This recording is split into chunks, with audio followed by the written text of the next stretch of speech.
এক নাম্বার বলছে পয়েন্ট, এক নাম্বার হচ্ছে যে মানুষ কোরআন নিজে শিখে এবং অপরকে শিক্ষা দেয়। এক নাম্বার কি বলেছে? কোরআন। কোরআন নিজে শিখে অপরকে শিক্ষা দেয়, ওই ব্যক্তি আল্লাহ এবং আল্লাহ রাসূলের কাছে সেরা এবং শ্রেষ্ঠত্ব অর্জন করতে পেরেছে। সুবহানাল্লাহ। এটা আমার মুখের কথা না, নবী করিম সাল্লাল্লাহু আলাইহি ওয়াসাল্লাম হাদিসের মধ্যে বলছেন, খায়রুকুম মান তাআল্লামাল কুরআনা ওয়া আল্লামাহু। ও দুনিয়ার মানুষ, আমার উম্মতের আল্লাহর বান্দা, তোমরা শুনে রাখো, আল্লাহ এবং আল্লাহ রাসূলের কাছে ওই ব্যক্তি সেরা, ওই ব্যক্তি বেশি শ্রেষ্ঠত্ব অর্জন করতে পেরেছে যে আল্লাহ রাব্বুল আলামিনের কোরআনকে নিজে শিখবে, শিখার পরে অন্যকে শিখানোর জন্য তিনি মরিয়া হয়ে পড়ে। শুধু কোরআন তো আমি শিখতে হবে না, আমার ছেলেকেও শিখাতে হবে, আমার পরিবারকেও কোরআনের শিক্ষা দিতে হবে, আমার পরিবার থেকে শিখার পরে আমার প্রতিবেশীদেরকেও কোরআনের দাওয়াত দিতে হবে, কোরআন শেখার জন্য উদ্বুদ্ধ করতে হবে। শুধু কোরআন রিডিং পড়লে হবে না, রিডিংও পড়তে হবে, পাশাপাশি কোরআনের ব্যাখ্যা আপনার থেকে আমার থেকে অবশ্যই করতে হবে। কোরআন তো আপনি দুটো বাকির মতো রিডিং পড়লেন, কিছু বুঝলেন না, এই কোরআন পড়ে আপনি কোনোদিন জীবনকে পরিবর্তন করতে পারবেন না। আপনার জীবনকে যদি আপনি পরিবর্তন করতে চান, কোরআনকে পড়তে হবে, কোরআনের অর্থ পড়তে হবে, কোরআনের ব্যাখ্যা জানতে হবে, তাহলে আল্লাহ এবং আল্লাহ রাসূলের কাছে আপনি সেরা মানুষ হিসাবে পরিচিত লাভ করতে পারবেন। সুবহানাল্লাহ। এক নম্বর কি বলেছি? কোরআন নিজে শিখতে হবে আগে, তারপর অপরকে শিখাতে হবে। যেমন মসজিদের ইমাম সাহেব নিজে কোরআনও শিখেছে, আবার আপনাদের বাচ্চাদেরকে পড়ানোর জন্য, শিখানোর জন্য তারা চেষ্টা করে, ঠিক কিনা? কিন্তু শুধু আমরা যদি এটা মনে করি মসজিদের ইমাম সাহেব আর খতিব সাহেবের দায়িত্ব হলো কোরআন পড়া, আমাদের দায়িত্ব হলো তাদের থেকে শোনা, এটা মনে করলে হবে না।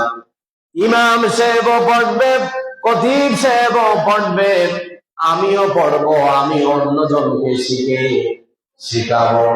শুধু ইমাম সাহেবকে দায়িত্ব দিয়ে দিলে হবে না, আপনার কবরের মধ্যে তো ইমাম সাহেব গিয়া আপনাকে সাহায্য করতে পারবে না, পারবে নাকি? ইমাম সাহেবের জায়গায় থাকবে, আপনার থেকে ক্রস করতে হবে কবর জগৎ থেকে অনেক দাফ, পরকালের অনেক দাফ আছে নাই? অবশ্যই আছে। ইমাম সাহেব থেকে আমরা যদি না জানি, কোরআন তার থেকে শিখতে হবে, কোনো সম্মান কোনো কিছু নেই। শুধু বাচ্চারা পড়বে, আমরা মুরব্বীরা পড়বো না, এরকম মনে করলে হবে না। বাচ্চারাও পড়বে, আপনি মুরব্বীরাও পড়তে হবে, না জানলে শিখার চেষ্টা করতে হবে। একদিন দেখা যাবে, আপনি একটা কথা আছে, একবার না পারিলে দেখো শতবার। আপনি যদি একটা আজকে না পারেন, কালকে না পারেন, একদিন যখন আপনি 100 বার যদি আপনার ভিতরে চেষ্টা থাকে, একদিন আপনি পেরে যাবেন, আপনিও কোরআন পড়বেন, আপনিও কোরআনের ব্যাখ্যা বলতে পারবেন, কোনো ব্যাপার নয়, ঠিক না? এই জন্য এক নাম্বার কথা হলো আপনার থেকে চেষ্টা থাকতে হবে, ঠিক না? চেষ্টা থাকলে সফলতা সেখানে আছে, সফলতা সেখানে আছে, চেষ্টা রাখতে হবে। তাহলে আল্লাহ এবং আল্লাহ রাসূলের কাছে এক নম্বর সেরা মানুষ, এক নম্বর শ্রেষ্ঠত্ব অর্জনকারী মানুষ, যিনি কোরআন নিজে শিখে অপরকে শিক্ষা দেয়। সুবহানাল্লাহ। তাহলে এক নম্বর বুঝতে পেরেছেন তো? অবশ্যই আশা করি বুঝতে পেরেছেন। কোরআন নিজে থেকে শিখতে হবে, অপরকে শিক্ষা দিতে হবে, আবার নিজেকে অন্যকে শেখানোর জন্য সেই উৎসাহ থাকতে হবে। অনেক মানুষ আছে কোরআন জানে, হাদিস জানে, অন্যকে শেখানোর জন্য বললে সে শিখাতে চায় না, সেই মনের মধ্যে একটু অহংকার নিয়ে বসে থাকে, আছে না নেই? এরকম কিছু লোক আছে, জ্ঞান জানে, সে কিন্তু মানুষকে শেখানোর জন্য তার ভিতরে কোনো উৎসাহ নেই, তাহলে ওই মানুষ কোনদিন শ্রেষ্ঠত্ব হতে পারে না। শ্রেষ্ঠত্ব মানুষ হচ্ছে আল্লাহ এবং আল্লাহ রাসূলের কাছে। ওই ব্যক্তি নিজে শিখে অপরকে শিক্ষা দেওয়ার জন্য তার ভিতরে উৎসাহ জাগে, উদ্দীপনা জাগে, ঠিক না? এক নাম্বার আল্লাহ এবং আল্লাহ রাসূলের কাছে শ্রেষ্ঠত্ব দানকারী হলো কোরআন নিজে শিখবে, অপরকে শিক্ষা দেবে। نحمده ونستعينه ونستغفره ونعوذ بالله من شرور أنفسنا ومن سيئات أعمالنا من يهده الله فلا مضل له ومن يضلل فلا هادي له ونشهد أن لا إله إلا الله وحده لا شريك له ونشهد أن سيدنا وحبيبنا ومولانا محمدا عبده ورسوله الذي أرسله بالحق بشيرا ونذيرا وداعيا إلى الله بإذنه وسراجا وقمرا منيرا وقد قال الله تعالى في كلامه المجيد وفي فرقانه الحميد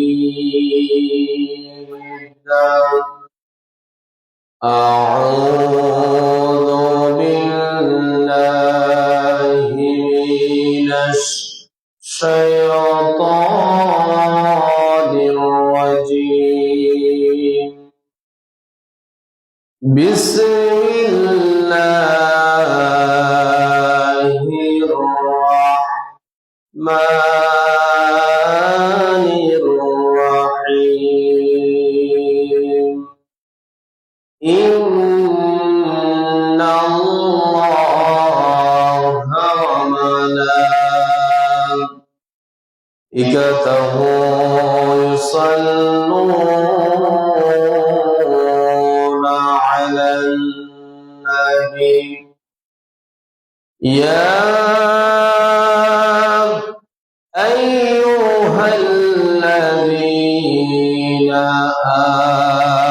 آمنوا صلوا عليه وسلموا تسليما اللهم صل على سيدنا مولانا محمد وعلى آل سيدنا مولانا محمد ও মদিনার বুলবুলি কেমনে তোমায় রই ভুলি দিন কাটে আর রাত কাটে দূর বেদনায় ফুল তুলি কেমনে তোমায় রই ভুলি اللهم صلي على سيدنا مولانا محمد وعلى آل سيدنا مولانا محمد তোমারি জন্য মন কাঁদে আকি কাঁদে ভুবন কাঁদে শুধু বেদনায় হৃদয়ে সে ভাষা বাদে আল্লাহুম্মা সাল্লি আলা سيدنا مولانا محمد وعلى آل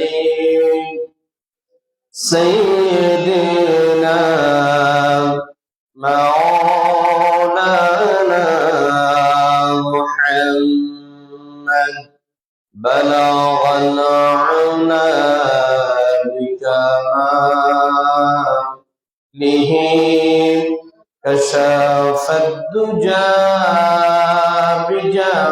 بجماله حسنت جميع خصاله صلوا عليه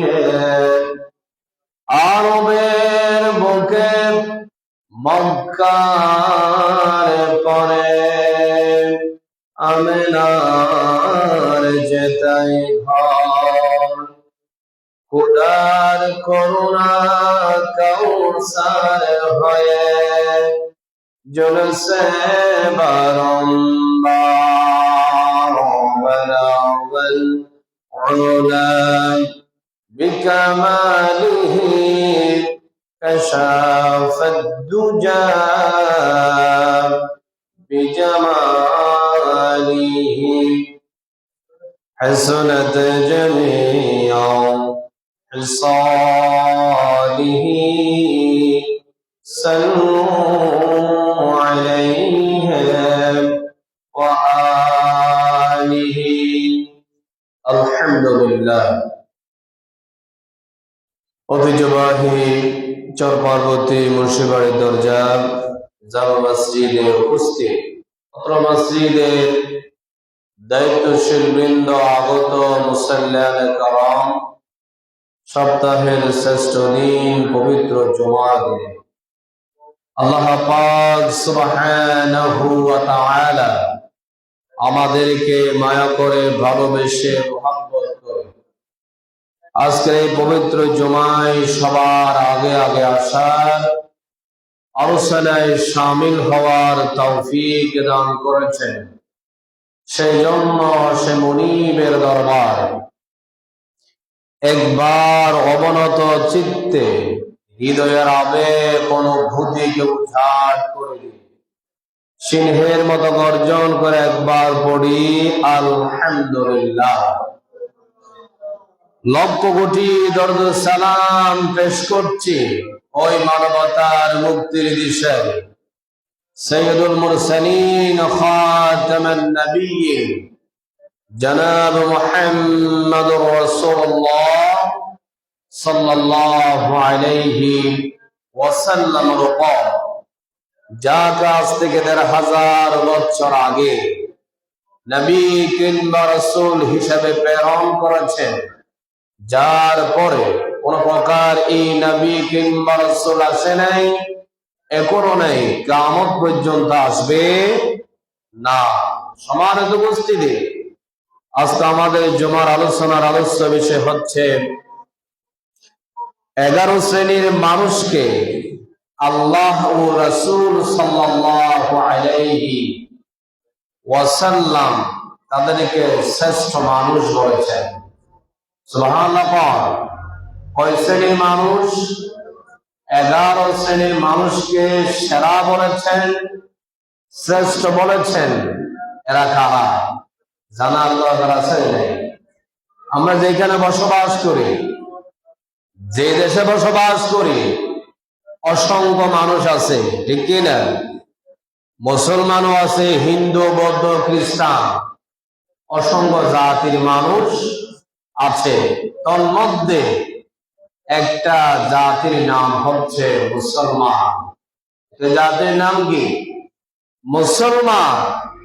মুসলমানের মধ্যে আবার সবাই সেরা নয়। আল্লাহ এবং আল্লাহ রসুলের কাছে মুসলমানের মধ্যেও সবাই শ্রেষ্ঠত্ব অর্জন করতে পারে নাই। এখান থেকে 11 শ্রেণীর মানুষকে আল্লাহ এবং আল্লাহ রসুল সাল্লাল্লাহু আলাইহি ওয়াসাল্লাম সেরা বলে ঘোষণা করেছেন, শ্রেষ্ঠত্ব দান করেছেন। সুবহানাল্লাহ। এরা কারা? আমরা আজকের আলোচনা দেখে মনোযোগ সহকারে শুনব। হয়তো আমি থাকতেও পারি, নাও থাকতে পারে 11 শ্রেণীর ভিতরে। যদি আমি না থাকি, আমার খাসলত পরিবর্তন করে এদিকে আসতে হবে। কেন? দুনিয়া এবং আখিরাতের কল্যাণের জন্য। দুনিয়া এবং আখিরাতের কল্যাণের জন্য। শুধু দুনিয়ার কল্যাণ চাইলে হবে না, আখিরাতকে চিন্তা করতে হবে। দুনিয়ার মতো থাকবেন আপনি অল্প দিন, কিন্তু কোটি কোটি বছর থাকতে হবে, যেখানে সেটার জন্য কিছু আমলীয়তার কাজ করে যাওয়ার দরকার আছে নাই? আছে। এই জন্য আমরা এমন মুসলমান, আমরা আখিরাতের চিন্তা করি অনেক পরে। জীবনকে পরিচালনা করতে গিয়া আমরা আগে দুনিয়ার লাভ খুঁজি, ঠিক না? দুনিয়ার লাভ কোথায় কোথায় পাওয়া যায় সেটাকে আমরা আগে খোঁজার চেষ্টা করি। আর আখিরাত খোঁজার জন্য যখন আমরা জরিপ চালাই, কোন মানুষটা আসলে আখিরাতের প্রতি ঝুঁকিপূর্ণ, ওই মানুষটা পাওয়া যায় তার চরিত্রের একেবারে লাস্টে গিয়ে। কোথায় গিয়ে? লাস্টে গিয়ে। অথচ যেটা লাস্টে সে চিন্তা করতে, সেটা আসলে আগে চিন্তা করা দরকার ছিল, ঠিক না? যদি আপনি আখিরাতের চিন্তা আগে করেন, তাহলে আপনার জন্য দুনিয়া আখিরাত দুইটাই কি হবে? কল্যাণময় হবে, কল্যাণকর হবে, ঠিক না? এই জন্য আমি আজকে 11 শ্রেণীর মানুষের কথা বলবো, যাদেরকে আল্লাহ ভালোবাসে, রসুল ভালোবাসে। আর আল্লাহ এবং আল্লাহ রসুল দুইজনই যদি আমাকে ভালোবাসে, তাহলে মরার পরে কোনো চিন্তা থাকে? কোনো চিন্তা থাকার কথা নয়। অবশ্যই আমাদেরকে আল্লাহ এবং আল্লাহ রসুল যেটা পছন্দ করে সেই কাজে অবশ্যই আমাদেরকে সদা সর্বদা নিয়োজিত থাকতে হবে, নিয়োজিত থাকতে হবে। নাম্বার 1, 1 নাম্বার বলছে পয়েন্ট, 1 নাম্বার হচ্ছে যে মানুষ কোরআন নিজে শিখে এবং অপরকে শিক্ষা দেয়। 1 নাম্বার কি বলেছে? কোরআন। কোরআন নিজে শিখে অপরকে শিক্ষা দেয়, ওই ব্যক্তি আল্লাহ এবং আল্লাহ রাসূলের কাছে সেরা এবং শ্রেষ্ঠত্ব অর্জন করতে পেরেছে। সুবহানাল্লাহ। এটা আমার মুখের কথা না, নবী করিম সাল্লাল্লাহু আলাইহি ওয়াসাল্লাম হাদিসের মধ্যে বলছেন, খায়রুকুম মান তাআল্লামাল কুরআনা ওয়া আল্লামাহু। ও দুনিয়ার মানুষ, আমার উম্মত আর আল্লাহর বান্দা, তোমরা শুনে রাখো, আল্লাহ এবং আল্লাহ রাসূলের কাছে ওই ব্যক্তি সেরা, ওই ব্যক্তি বেশি শ্রেষ্ঠত্ব অর্জন করতে পেরেছে যে আল্লাহ রাব্বুল আলামিনের কোরআনকে নিজে শিখবে, শিখার পরে অন্যকে শিখানোর জন্য তিনি মরিয়া হয়ে পড়ে। শুধু কোরআন তো আমি শিখতে হবে না, আমার ছেলেকেও শিখাতে হবে, আমার পরিবারকেও কোরআনের শিক্ষা দিতে হবে, আমার পরিবার থেকে শিখার পরে আমার প্রতিবেশীদেরকেও কোরআনের দাওয়াত দিতে হবে কোরআন শেখার জন্য। উদ্বুদ্ধ করতে হবে। শুধু কোরআন রিডিং পড়লে হবে না, রিডিংও পড়তে হবে, পাশাপাশি কোরআনের ব্যাখ্যা আপনার থেকে আমার থেকে অবশ্যই করতে হবে। কোরআন তো আপনি সুতা পাখির মতো রিডিং পড়লেন, কিছু বুঝলেন না, এই কোরআন পড়া আপনি কোনোদিন জীবন পরিবর্তন করতে পারবেন না। আপনার জীবনকে যদি আপনি পরিবর্তন করতে চান, কোরআনকে পড়তে হবে, কোরআনের অর্থ পড়তে হবে, কোরআনের ব্যাখ্যা জানতে হবে। তাহলে আল্লাহ এবং আল্লাহ রাসূলের কাছে আপনি সেরা মানুষ হিসাবে পরিচিত লাভ করতে পারবেন। সুবহানাল্লাহ। এক নম্বর কি বলেছি? কোরআন নিজে শিখতে হবে আগে, তারপর অপরকে শিখাতে হবে। যেমন মসজিদের ইমাম সাহেব নিজে কোরআনও শিখেছেন, আবার আপনাদের বাচ্চাদেরকে পড়ানোর জন্য, শিখানোর জন্য তারা চেষ্টা করেন, ঠিক না? কিন্তু শুধু আমরা যদি এটা মনে করি মসজিদের ইমাম সাহেব আর খতিব সাহেবের দায়িত্ব হলো কোরআন পড়া, আমাদের দায়িত্ব হলো তাদের থেকে শোনা, এটা মনে করলে হবে না। ইমাম সাহেবও পড়বে, খতিব সাহেবও পড়বে, আমিও পড়বো, আমি অন্যজনকে শিখাবো। শুধু ইমাম সাহেবকে দায়িত্ব দিয়ে দিলে হবে না, আপনার কবরের মধ্যে তো ইমাম সাহেব গিয়া আপনাকে সাহায্য করতে পারবে না, পারবে নাকি? ইমাম সাহেবের জায়গায় থাকবে, আপনার থেকে ক্রস করতে হবে কবর জগৎ থেকে অনেক দাস, পরকালের অনেক দাস আছে না নাই? অবশ্যই আছে। ইমাম সাহেব থেকে আমরা যদি না জানি, কোরআন তার থেকে শিখতে হবে, কোনো সময় কোনো কিছু নেই। শুধু বাচ্চারা পড়বে, আমরা মুরব্বীরা পড়বো না, এরকম মনে করলে হবে না। বাচ্চারাও পড়বে, আপনি মুরব্বীরাও পড়তে হবে, না জানলে শিখার চেষ্টা করতে হবে। একদিন দেখা যাবে, আপনি একটা কথা আছে, একবার না পারিলে দেখো শতবার। আপনি যদি একটা আজকে না পারেন, কালকে না পারেন, একদিন যখন আপনি 100 বার যদি আপনার ভিতরে চেষ্টা থাকে, একদিন আপনি পেরে যাবেন, আপনিও কোরআন পড়বেন, আপনিও কোরআনের ব্যাখ্যা বলতে পারবেন, কোনো ব্যাপার নয়, ঠিক না? এই জন্য 1 নাম্বার কথা হলো আপনার থেকে চেষ্টা থাকতে হবে, ঠিক না? চেষ্টা থাকলে সফলতা সেখানে আছে, সফলতা সেখানে আছে, চেষ্টা রাখতে হবে।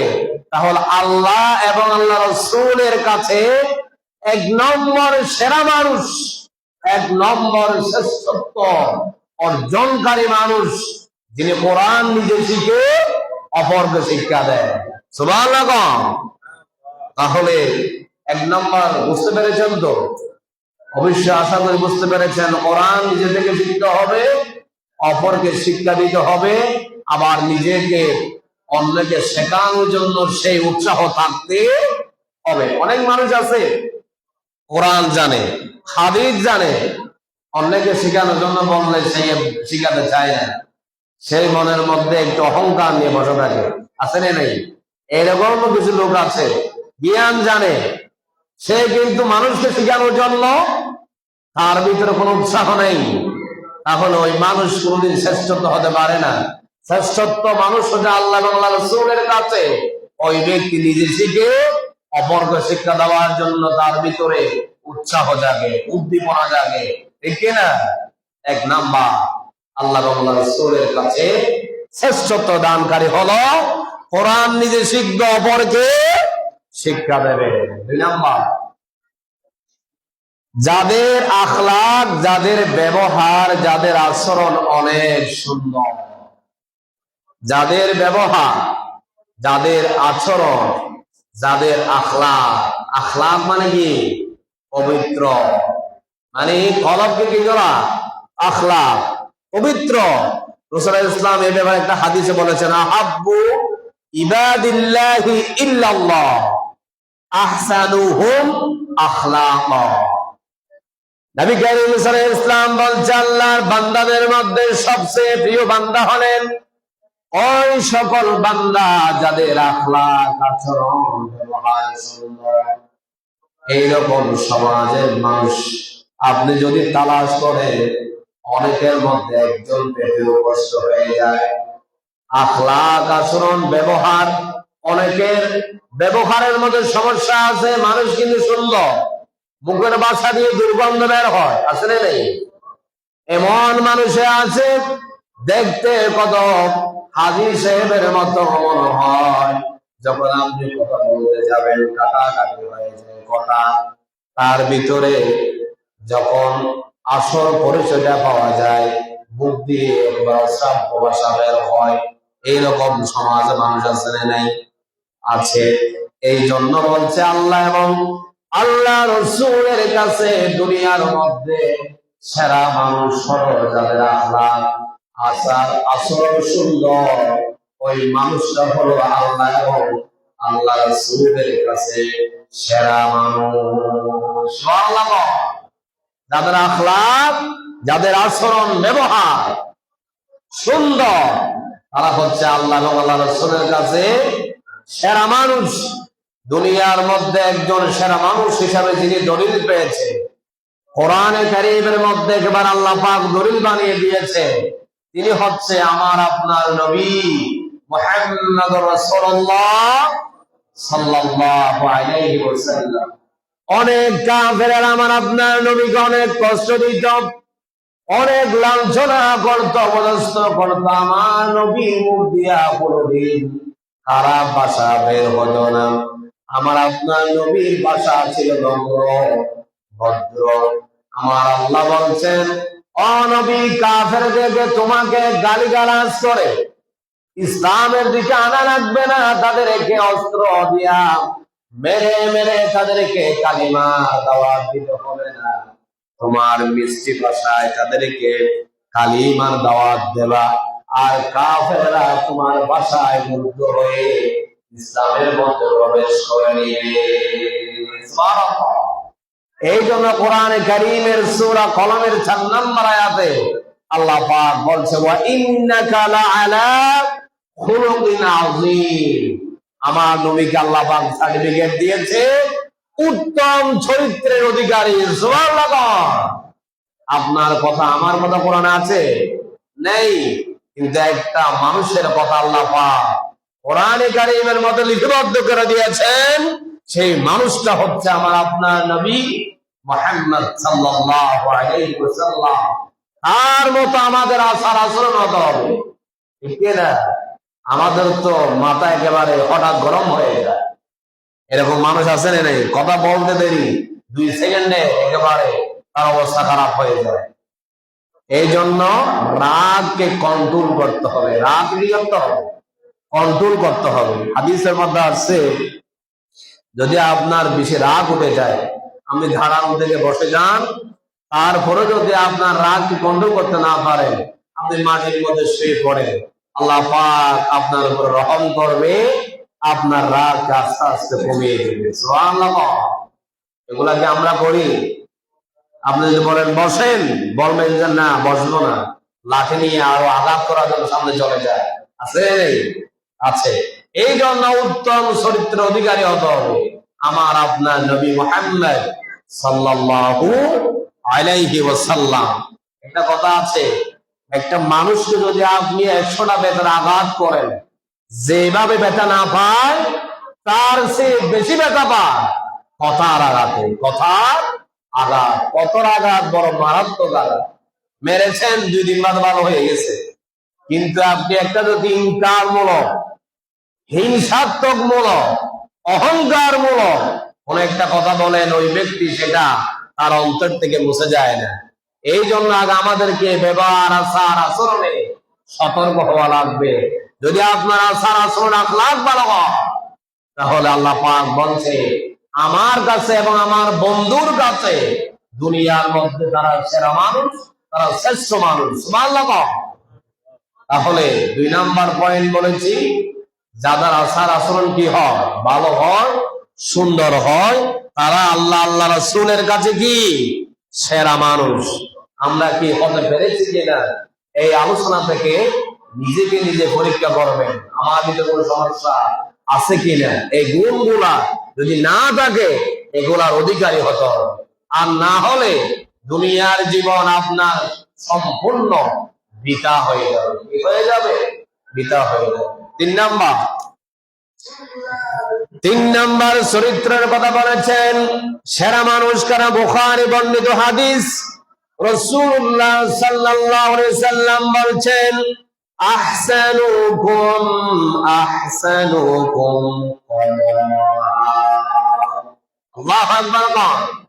রাসূল ইসলাম বলছে, তোমাদের মধ্যে ভালো মানুষ কে? কারো কাছ থেকে বাকিতে কোনো কিছু নিলে কেনাকাটা করলে, কোনো মানুষ থেকে যদি বাকিতে কোনো কিছু নেয়, কোনো কিছু কেনাকাটা করে, বা টাকা ধার নিল, টাকা হাওলাত নিল, সেটা আদায় করার সময় ভালো মানুষের পরিচয় দেয়। অনেক মানুষ আছে বাকিতে আপনার দোকান থেকে বাকি করেছে, বাকি নেওয়ার সময় কত মধুর কথা, কত সুন্দর কথা, ভাই আপনি আমাকে 2000 টাকা বাকি দেন, কালকে সকালেই তো আপনার টাকা আমি এনে দেব। এরপরে 1 মাস পরেও দেখা যায় ওই লোক। এরকম লোক আছে না? নেই? আছে। অনেক লোক আছে ওই দোকানের সামনেও আর হাঁটে না, অন্য দোকান থেকে আবার সদাই করে। আছে না? নেই? ও বাকি টাকা দিতে হবে, তাকে যদি আমি টাকাগুলো না দিতে পারি, মনে করে যে আমি তার থেকে বেঁচে গেলাম। কিন্তু আপনি বাঁচতে পারবেন না, 2 বছর হলেও তো ওই টাকা আপনার থেকে আদায় করবে ওই ব্যক্তি। হয়তো আপনি একদিন অপমানিত হবে, মানুষের সামনে লজ্জিত হয়ে যাবেন, এমন সময় আপনার থেকে টাকা চাইবে, ঠিক না? এই জন্য রাসূল ইসলাম বলছে, মানুষ থেকে কোনো কিছু ধার নেওয়ার পরে ওই মানুষ থেকে আর পূজা লাগে না, ওই মানুষকে আর তার থেকে পাহারা দিতে হয় না। নিজের দায়িত্ব মতো ওই ব্যক্তি টাকা গুলা তার কাছে এনে দেয়। ওই ব্যক্তি হলো আল্লাহ এবং আল্লাহ রাসূলের কাছে সেরা মানুষ। সুবহানাল্লাহ। অথচ এই ঘটনাগুলো আমরা একেবারে অনেকে গুরুত্বও দিতে চাই না, ঠিক কি না? অনেকে এই যে ধার নেওয়া, তার আদান প্রদান করা, এগুলো অনেকে আমরা গুরুত্ব দিতে চাই না। কিন্তু এগুলার কথা কিন্তু আল্লাহ রাসূল হাদিসের মধ্যে স্পষ্ট ভাবে বলে দিয়েছে, তোমরা বাকি খাবা, ধার নিবা, তোমরা আবার তার থেকে কিছু বলতে না হয় মতো তার টাকাগুলা তাকে সুন্দর মানুষের পরিচয় দিয়ে তার দেনাগুলা তাকে দিয়ে দাও, তাহলে আপনি দুনিয়ার মধ্যে আল্লাহর কাছে সেরা মানুষ হিসাবে আপনি থাকতে পারবেন। সুবহানাল্লাহ। এবার 4 নাম্বার, অল্প অল্প আমি ব্যাখ্যা দিচ্ছি, বেশি দিচ্ছি না, যেহেতু সবগুলো টাচ করতে হবে। 4 নাম্বার হলো তিরমিজি শরীফের হাদিস। রাসূল ইসলাম বলছেন, তারা হলো ওই শ্রেণীর মানুষ যাদের কাছ থেকে মানুষ সব সময় উপকারের আশা করে। সুবহানাল্লাহ। অনেক মানুষ আছে একটা মানুষ থেকে উপকারের আশা করছে, ওই মানুষটা টাকাওয়ালা, ধনবান, তার কাছে অনেক টাকা পয়সা আছে, হয়তো সে মনে করেছে অমুক ব্যক্তির কাছে গেলে আমাকে খালি হাতে ফিরিয়ে দিবে না। এই মানুষটা যে মানুষের কাছে উপকারের আশা করে, ওই মানুষটা আল্লাহ এবং আল্লাহ রাসূলের কাছে সেরা মানুষ, সর্বশ্রেষ্ঠ মানুষ। সুবহানাল্লাহ। যেমন অনেক মানুষ অনেকের কাছে অনেক উপকারের আশা করে, কিন্তু যাওয়ার পরে দেখা যায় তাকে দুর্ব্যবহার করে তাড়িয়ে দেয়। এইরকম লোক আছে। অনেক মানুষ আছে, আমি তো এই কাজের জন্য, এই টাকার জন্য অভাবে পড়ে গেলাম, আমার ঘরের মধ্যে ছাউনি দিতে পারতেছি না, গরিব মানুষ, আমার টাকা নাই, আমি অমুক চৌধুরীর কাছে গেলে আমার বিশ্বাস ওই মানুষটা আমাকে খালি হাতে ফিরাবে না, ওই মানুষটা আমাকে টাকা না দিয়া খালি হাতে ফিরাবে না, ওই মানুষের কাছে গেলে আমি অবশ্যই টাকা পাবো, সাহায্য পাবো। এই মানুষটা হলো আল্লাহ এবং আল্লাহ রাসূলের কাছে সেরা মানুষ। সুবহানাল্লাহ। এই জন্য অনেক মানুষ আছে যাওয়ার পরেও কিছু পায় না, টাকা আছে, আল্লাহ তাকে সম্পদ দিয়েছে, পয়সা দিয়েছে, সব দিয়েছে, কিন্তু কোন মানুষ গেলে তাদেরকে দান করতে চায় না।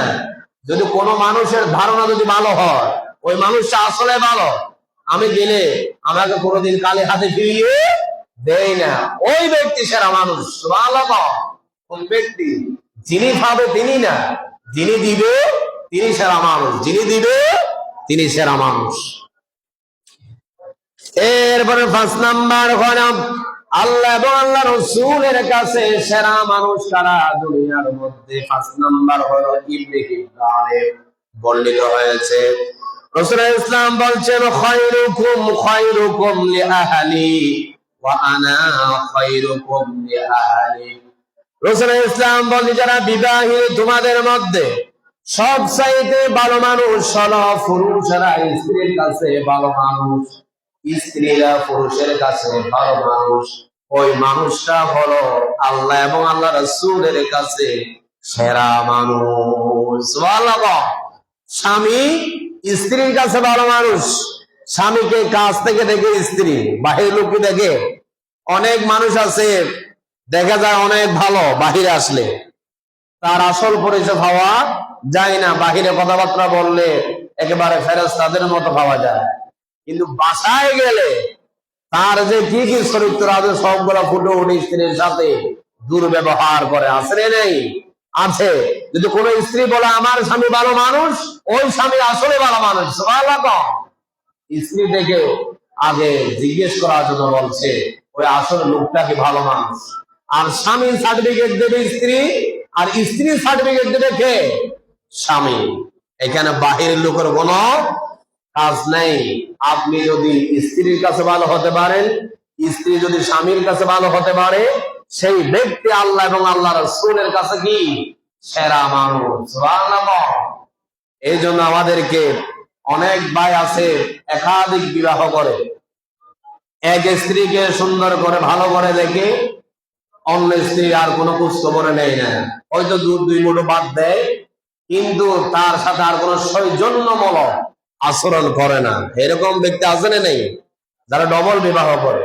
অনেক ব্যক্তি আছে আমার দেখা ছোট স্ত্রীকে এমন গুরুত্ব দেয়, বড় স্ত্রীর কাছে তিনি একদিনেও যায় না। সে কি 2টা স্ত্রী হক আদায় করছে না। সপ্তাহের মতো যদি 6 দিন হয়, 3 দিন আপনার থেকে 2 দিকে সময় দিতে হবে, ঠিক না? এই জন্য অনেক ভাই আছে একাধিক বিবাহ করার পরে ছোট স্ত্রীকে বেশি মহব্বত করে, বড় স্ত্রীকে তেমন আর মহব্বত করে না। এরকম লোক আছে না নেই? আছে। তাহলে আপনার এক স্ত্রী আপনাকে সার্টিফিকেট দিবে ভালো, আর এক স্ত্রী আপনার বিরুদ্ধে আল্লাহর আদালতে মামলা করে বসে আছে, তাহলে সেদিনকে আপনি পার পাবেন না। এই জন্য দুইজনের কাছে সমতা বজায় রাখতে হবে। দুইজনের কাছে কি রাখতে হবে? সমতা বজায় রাখতে হবে। 6 নাম্বার আল্লাহ এবং আল্লাহ রাসূলের কাছে দুনিয়ার মানুষ সেরা মানুষ কারা? সহিহ জামিউতে বর্ণনা করেছেন রাসূলুল্লাহ সাল্লাল্লাহু আলাইহি ওয়াসাল্লাম বলছেন খায়রুকুম মান আত'আমা আত-তা'আমা ওয়া রাদ্দাস সালাম। যারা মানুষকে, উদারত ব্যক্তিকে খাবার দেয় এবং সালামের জবাব দেয়। সুবহানাল্লাহ। অনেক মানুষ আছে গরিব মানুষ, টাকার বড়, তাদের খোঁজ খবর নেয় না। প্রতিবেশী একজন গরিব, তাদের খোঁজ খবর নেয় না। তারা যদি কোনো কিছু সাহায্য চায়, খানা চায়, খাদ্য চায়, তারা দেয় না। অনেক মানুষ আছে আবার সালাম দিলে জবাব দিতে চায় না, অহংকার নিয়ে বসে থাকে, ঠিক না? সালাম দেওয়ার সে কিন্তু যিনি দেবে তার সে যিনি নিবে তার মর্যাদা কিন্তু বেশি। দেওয়া কিন্তু সুন্নাহ, জবাব দেওয়া কি ওয়াজিব। জবাব দেওয়া কি ওয়াজিব। সালামের জবাব দিতে হবে। অনেকে আছে সালাম দিলে সালামের উত্তর দেয় মনে মনে, বলে যে ভাই আপনাকে সালাম দিয়েছিলেন নেই, আমি নিচ্ছি মনে মনে, বলে কি না? মনে মনে কোনো সালামের উত্তর হয় না। যেই ব্যক্তি আপনাকে যেভাবে বড় করে সালাম দিছে, আপনার থেকে উত্তর দিতে হবে বড় করে, ঠিক না? বড় করে জবাব দেওয়া ওয়াজিব। সালামের জবাব বড় করে দেওয়া কি ওয়াজিব। এখানে মাসালা কিছু। আবার একটা মানুষ গাড়ি নিয়ে যাচ্ছে, একটা মানুষ গাড়িতে করে যাচ্ছে, আপনাকে সালাম দিছে, ওই ব্যক্তি সালাম দিছে কিন্তু আপনি শুনেছেন, আপনি জবাব দিলে ওই ব্যক্তির গাড়ি চলে যাচ্ছে, ঠিক কি না? তাহলে আপনি বড় করে জবাবও দিবেন, হাত দিয়ে ইশারা করে দিবেন, ভাই আপনার সালাম আমি গ্রহণ করেছি, ঠিক কি না? এভাবে হাত দেখাতে হবে। এই জন্য তারপর মনে মনে দিলে হবে না, মনে মনে জবাব দিলে হবে না। এই হাদিসের মধ্যে বলছে ক্ষুধার্ত ব্যক্তিকে খাবার দিতে হবে। গরিব মানুষ, গরিব অসহায় অনেক মানুষ আছে, বাজার গেলে দেখা যায় গুস্তর সামনে হাঁটাহাঁটি করে, গুস্ত কেনার জন্য তার সামর্থ্য নেই। আপনার হয়তো টাকা আছে, আপনার উচিত হলো তার কাছে গিয়া বলবেন যে ভাই তুমি কি মাংস খেতে চাও? টাকা নেই, তাহলে আমি তোমাকে 1 কেজি মাংস কিনে দিব, লজ্জাবোধ করেও না, এগুলো নিয়ে তুমি ভাগ করে খাও, এইরকম হতে হবে, ঠিক না? অনেক মানুষ আছে টাকা টাকা গরু বলে যে আমি খেতে পারতেছি না, আসলে সেই কৃপণতা করে সে খায় না, ঠিক না? মানুষকেও দেয় না, এরকম বড় লোক আছে। এই জন্য ফকিরকে শরম না দিয়ে, লজ্জা না দিয়ে, একটা মাছ কিনতে পারতেছে না, বাজারে গিয়েছে, আপনি একটা টাকা পাঙ্কাশ মাছ কিনে দিলেন। একটা ফাঁকা মাছ কিনলে মনে হয় কেজি 150 টাকা, 140 টাকা, আপনি কিনে তাকে দিয়ে দিলেন, দাও বাড়ি গিয়ে খাও, ঠিক না? এই জন্য আমাদেরকে গরিব এতিম মিসকিনদেরকে তাদেরকে খাদ্য দিতে হবে, আর বেশি বেশি সালামের প্রচলন আমাদেরকে বাড়িয়ে দিতে হবে, ঠিক না? এরপর আসেন 7 নাম্বার। 7 নাম্বার, আল্লাহ এবং আল্লাহ রাসূলের কাছে ওই ব্যক্তি সর্বশ্রেষ্ঠ মানুষ যারা নামাজ পড়ার সময় নিজের পাশে মানুষকে দাঁড়ানোর জন্য জায়গা করে দেয়। সুবহানাল্লাহ। অনেক মানুষ আছে নামাজ পড়তেছে, কাতারের মধ্যে একেবারে মোটামুটি লুজ লুজ আছে জায়গা, অনেক মানুষ যখন ঢুকতে চায় আরেকটা মানুষকে জায়গা দিতে চায় না, ফাঁকা আরো লম্বা করে দেয়। এরকম কিছু লোক আছে না? নেই? আছে। একটা মুসল্লি আসছে মসজিদে, আপনার কাতারের পাশে সে দাঁড়াতে চায়, আপনি একটু সংকীর্ণ করে জায়গাটা, আরেকটা মানুষকে জায়গা করে দেওয়া, তিনি হচ্ছে আল্লাহ এবং আল্লাহ রাসূলের কাছে সেরা মানুষ, সর্বশ্রেষ্ঠ মানুষ। সুবহানাল্লাহ। এগুলো আমাদেরকে শিক্ষা গ্রহণ করতে হবে। অনেকে আছে বলে যে পিছনে অনেক জায়গা আছে, তুমি সেখানে যাও, অনেকে বলে, ঠিক না? একটা কাতার, সেই সাথে একটু সওয়াব বেশি নেওয়ার জন্য সামনের কাতারে দাঁড়ানোর জন্য আমরা তাকে জায়গা করে দিব। একটা নামাজ পড়তে সর্বোচ্চ সময় লাগে 5 মিনিট বা 6 মিনিট, 7 রাকাত ধরে তো একটু বেশি লাগে, 2 রাকাত ধরে 6-7 মিনিটে শেষ হয়ে যায়। 7 মিনিট কষ্ট করেন আপনি, একটু আগে বাইকে আপনি জায়গা করে দিলেন নামাজ পড়ার জন্য, তাহলে সেই সওয়াবের ভাগীদার হলো, আপনি নিজেও সওয়াবের ভাগীদার হলেন, ঠিক না? এই জন্য আল্লাহ এবং আল্লাহ রাসূলের কাছে দুনিয়ার মধ্যে সেরা মানুষ হলো যারা অপর ভাইকে নামাজের মধ্যে দাঁড়ানোর জন্য জায়গা করে দেয়। আল্লাহ পাক আমাদেরকে মানুষকে জায়গা করে দেওয়ার সেই তৌফিক দান করুন, সকলে আমিন। 8 নাম্বার হলো যারা লম্বা হায়াত পেয়েছে, যারা লম্বা হায়াত পেয়েছে তার হায়াতটা আল্লাহ এবং আল্লাহ রাসূলের সুন্নাহ মতো আদায় করেছে। হায়াত লম্বা পাওয়ার পরে অনেক মানুষ ডাকাতি করে, চুরি করে, ওরা না, আবার অনেক হায়াত পেয়েছে 90, 95, 100 বছর, সেই জীবনে কোনোদিন জিনা করে নাই, সেই জীবনে কোনোদিন চুরি করে নাই, ডাকাতি করে নাই, লুটপাট করে নাই, তার জীবনটা শুধু নামাজে কোরআন তেলাওয়াতে কাটিয়ে দিয়েছে।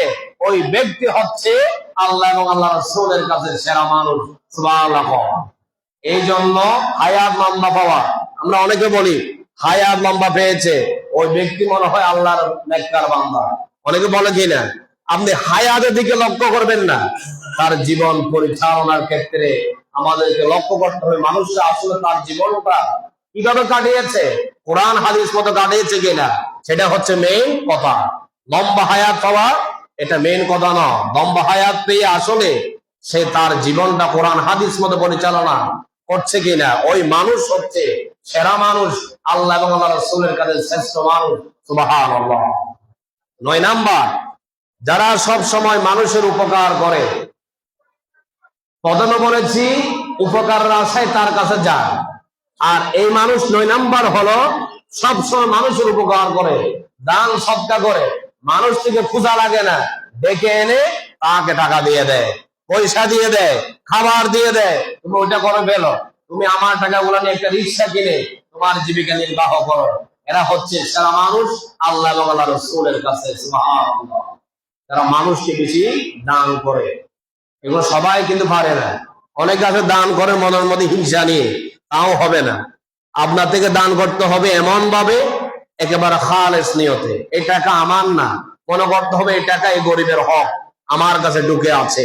এই টাকাগুলো দিলে এই গরিব মানুষটা আগামী বছর থেকে তার থেকে আর মানুষের কাছে হাত পেতে হবে না, হাত পাততে হবে না, ওই মানুষটা আরেকজনকে দান করতে পারবে, ঠিক না? ওই রকম সামনে রমজান, এই জন্য আমি এই কথাগুলা বলতেছি। আমাদের যদি হাসরত এগুলা না থাকে, এগুলা আমাদের মধ্যে অবশ্যই জাগ্রত করার দরকার আছে না নেই? আছে। রমজানে সবাই আমরা ভালো হয়ে যাই, রমজানের আগে আমাদের কোনো খোঁজ খবর থাকে না। আমি প্রতি আলোচনায় বলি, রজব শাবান মাসে আমাদের থেকে রমজানের প্রস্তুতি গ্রহণ করতে হবে, ঠিক না? আগামী জুমায় বিস্তারিত হবে অবশ্যই। এই জন্য বলছি এখন থেকে আমাদেরকে দানের হাত বাড়িয়ে দিতে হবে। 10 নাম্বার, যে ব্যক্তি তার প্রতিবেশীদের কাছে সেরা, বন্ধু বান্ধবদের কাছে সেরা, ভালো মানুষ, ওই ব্যক্তি আল্লাহ এবং আল্লাহ রাসূলের কাছে ভালো মানুষ। সুবহানাল্লাহ। অনেক মানুষ আছে প্রতিবেশীর কাছে কত খারাপ। মানুষ যদি জিজ্ঞেস করে তোমার কাছে অমুক লোক আছে, তার কাছে টাকা আছে, মানুষটা কেমন, গরিব লোক বলে, বাইরে বলিয়েন না আমার কাছে অনেক নির্যাতন করে আমার পাশের মানুষগুলো, ধনী মানুষ, কিন্তু তার থেকে তো আমি সাহায্য পাই না, আমার উপর আরো অত্যাচার নির্যাতন করে, এইরকম বড় লোক আছে নেই? আছে। আপনি যদি আল্লাহ এবং আল্লাহ রাসূলের কাছে সেরা হতে চান, আপনি যদি শ্রেষ্ঠত্ব অর্জন করতে চান, আপনার থেকে আগে আপনার প্রতিবেশীদের কাছে ভালো হতে হবে।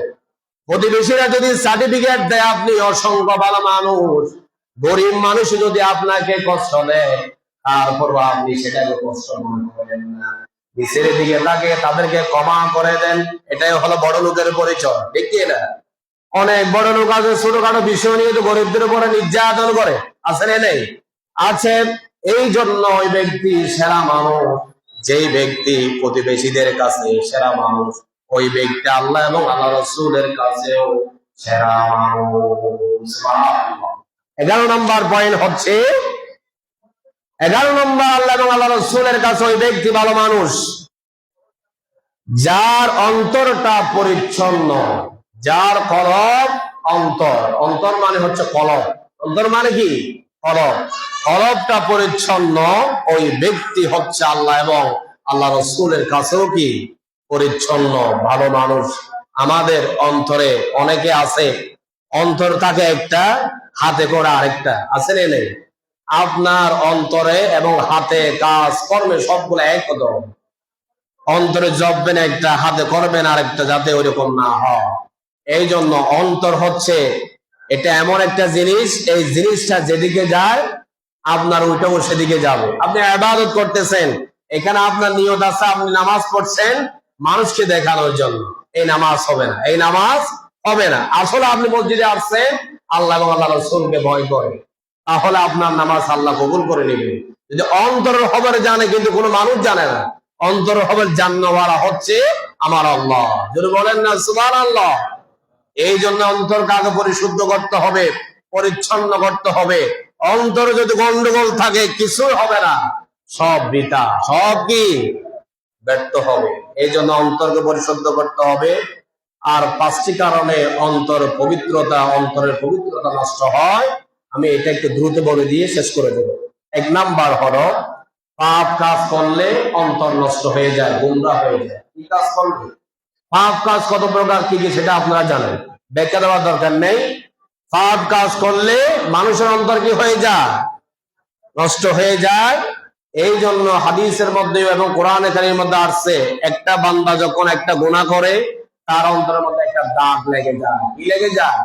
দাগ লেগে যায়, এমন দাগ যেই দাগ আপনি আর ধুয়েও নিতে পারবেন না। এইরকম কোন গুনার কাজ করা যাবে না। 2 নাম্বার হলো যারা মানুষের উপর ভরসা করে, যারা মানুষের উপরে ভরসা করে বসে থাকে, আল্লাহ থেকে চায় না। সে মনে করে যে আমাকে 1 লক্ষ টাকা দিয়ে সাহায্য করেছে, সে আমার সবকিছু, আছে না নেই? অনেক মানুষ আছে যে একটু তার থেকে সাহায্য পায়, তাকে রব বলেও সেই স্বীকৃতি দিতে রাজি, বলে যে ওই ব্যক্তি আমাকে সবকিছু দেয়, তার সবকিছু গুণগান আমার থেকে করতে হবে। নাউজুবিল্লাহ কম। এই জন্য বলছি সবসময় ভরসা করবেন আল্লাহ, আল্লাহ রিজিকের ব্যবস্থা করে দেবেন। কোত্থেকে আসবে সেটা আল্লাহই ভালো জানে, ঠিক না? 3 নাম্বার হলো যারা অসৎ সঙ্গে সঙ্গ গ্রহণ করে, যারা অসৎ সঙ্গ গ্রহণ করে। আর 4 নাম্বার হলো যারা সীমাহীন জাগতিক মোহে পড়ে যায়, দুনিয়ার লোভ লালসায় পড়ে যায়। আর 5 নাম্বার হলো যারা হারাম উপার্জন করে, যারা হারাম ভাবে উপার্জন করে। এই 5টা জিনিস যখন আপনার ভিতরে পাওয়া যায়, আপনার কলব অন্তর নষ্ট হয়ে যায়। কি হয়ে যায়? নষ্ট হয়ে যায়। আল্লাহ পাক আজকে যে 11 শ্রেণীর মানুষের কথা বলেছি, সেরা মানুষ, এর ভিতরে যদি আমাদের খাসালত যদি ভাবা না যায়, আজকে থেকে তওবা করে আমাদেরকে ফিরে আসতে হবে। তাহলে আল্লাহ এবং আল্লাহ রাসূলের কাছে আমরা শ্রেষ্ঠত্ব অর্জন করতে পারবো। আল্লাহ এবং আল্লাহ রাসূলের কাছে শ্রেষ্ঠ হতে পারলে আপনার দুনিয়া আখিরাত আর কোনো চিন্তা নেই। আমা তাওফীক ইল্লা বিল্লাহ। আসসালামু আলাইকুম ওয়া রাহমাতুল্লাহ।